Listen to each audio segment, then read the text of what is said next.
We're told about 9,000 barrels were destroyed in the collapse. There is a creek nearby, and the EPA has been called in as a precaution. Fortunately, nobody has been hurt, of course, except bourbon aficionados by news of the spillage. My name is Daniel, live from KY, and this coverage will be about the effect of distilleries on the environment. Specifically, we'll be looking at the bourbon spill that happened in Bardstown, Kentucky, and I have Dan here with me, who is from the community of Bardstown, and he'll be telling us how this has affected his community. Here you go, Dan. Thank you. Yeah, I have been affected by some of these effects. Me and my kin live right next to the distillery. And let me tell you, man, have you ever showered in bourbon? It's not a good thing. Yeah. So we need to be reimbursed for all this water we've been having to pay for separate, and for this inconvenience that this has been to all of us. Absolutely. Thank you so much, Dan. Now we're going to be moving over to the EPA meeting, and I want a quick comment from the distillery CEO. No comment. No comment. So we called this meeting today to address the bourbon spill in Bardstown, Kentucky.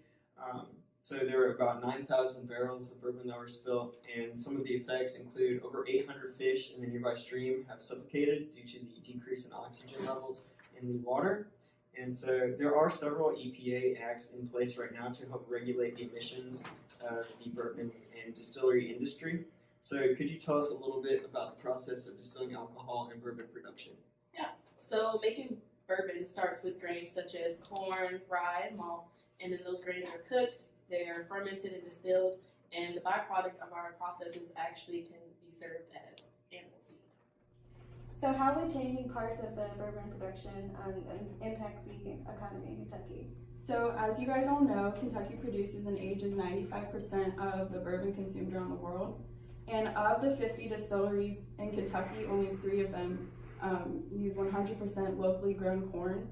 So I think if we were able to increase purchasing from local farmers, we would be able to decrease emissions from transportation.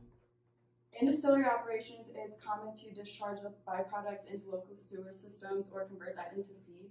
So right now there's being a process studied called anaerobic digestion. And basically this process converts the byproduct into biogas, which can be turned into power and used to power the distillery. I'm not really sure what the direct and indirect impacts that introducing this process would have, but it would definitely increase the cost of production, but it would also reduce pollution. Now that we've shown you the EPA meeting, we are going to be interviewing Dr. Evans to get his take on bourbon spills. Now, Dr. Evans, what are the environmental effects of spillage on surface water? Yes, so when the Barton spill most recently, the greatest effect that was noted was there was about 800 to 1,000 fish that were killed in that process. So fish, if they have a little bit of alcohol, they'll get drunk much like we would, but too much, that will kill them. And the reduced oxygen in the stream and reduced nutrients effects that are there, those are the primary impacts of the surface water.